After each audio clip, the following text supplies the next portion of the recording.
দিয়েছে। তৃণমূল বলছে এসআইআর করতে দেবো না, আর আমি বলেছিলাম এসআইআরের নামে আতঙ্কিত হবেন না। তৃণমূলের বন্ধুরা তো আমাকে যা দিবার দিল, যা দিবার দিয়েছে। কিন্তু আজকের ডেটে এসে আমি আবারও বলছি এসআইআর নিয়ে আতঙ্কিত হবেন না। আর তৃণমূল দ্রুত এসআইআর করার জন্য ৮০,৬০০ সংখ্যাটাও বলে দিচ্ছি, ৮০,৬০০ বুথে পশ্চিমবাংলা সরকার অফিসার দিয়েছেন এসআইআর করার জন্য। কি হবে এবার বলুন, কি হবে? আমি এটাও বলে যাচ্ছি যে ভাই এখানে এই একটা রক্তদান শিবির, সামাজিক অনুষ্ঠান। সত্যি কথা বলছি, আমি এ কথা বলার জন্য আমি আসিনি এই পলিটিক্স, মানে এই ধরনের।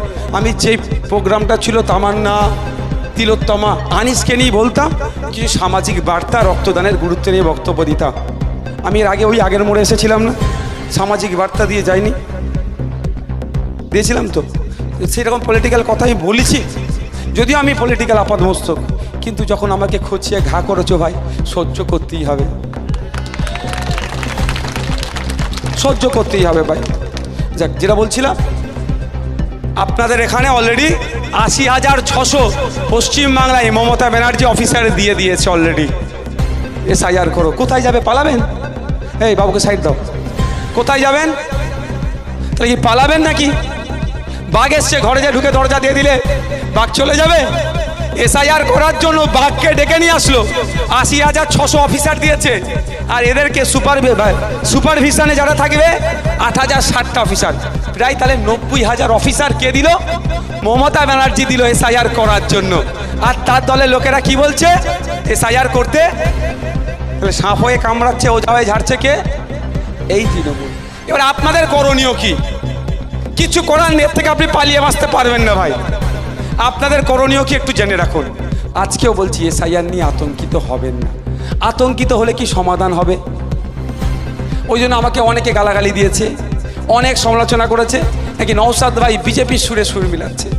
আমি আপনাদের একটা কথা বলি, মেডিকেল সায়েন্স বলছে সাপে কাটা রুগীকে 90 থেকে সম্ভবত 100 মিনিটের মধ্যে অ্যান্টিভেনাম দিলে, এভিএস বলে যেটাকে, দিলে সেই সাপে কাটা রুগীটা বাঁচতে পারে। কিন্তু অনেক তথ্য দেখা যাবে সাপে কামড়ানোর সাথে সাথে মারা গেছে। তাহলে কি মেডিকেল সায়েন্স ভুল? বলুন না, আমি ভুল বলছি? দুটি সঠিক, মেডিকেল সায়েন্সও সঠিক, আর আমাদের কানে যে খবরটা আসে সেটাও সঠিক। কিন্তু সাপে কাটা রুগী যে সাপে কাটার সাথে সাথে মরে গিয়েছে, ও সাপের বিষে মারা যায়নি, ও হার্ট ফেল করে মারা গিয়েছে, আতঙ্কিত হয়ে মারা গিয়েছে। আমাকে সাপ কেমনে নিয়েছে, বাঁচবো না। বুঝতে পারছেন তো? আতঙ্কিত হলে কি হবে? আপনার ক্ষতি হবে। আমার বক্তব্য ছিল, আজকেও আছে, আগামীতেও বলবো, আতঙ্কিত হবেন না।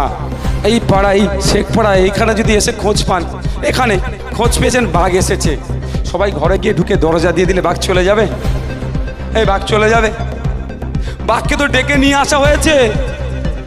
এই ঘুষপেটিয়া পশ্চিমবাংলায় যে অবৈধ নাগরিক থাকে, এই শব্দটা প্রথম উচ্চারণ কে করেছে জানেন? আপনাদের মাসিয়া মমতা ব্যানার্জি। তখন আপনারা মমতাকে ভোট দিচ্ছিলেন না, ওই জন্য আপনারা মমতা ব্যানার্জির চোখে সব ঘুষপেটিয়া ছিলেন, বাংলাদেশি ছিলেন। পার্লামেন্টে 2004-05-এর দিকে স্পিকারকে কাগজ ছুঁড়ে মেরেছিল কে? আপনারা ঘুষপেটিয়া বলেছিল কে? আজকের দিনে আপনার যিনি মাসিয়া, মমতা ব্যানার্জি।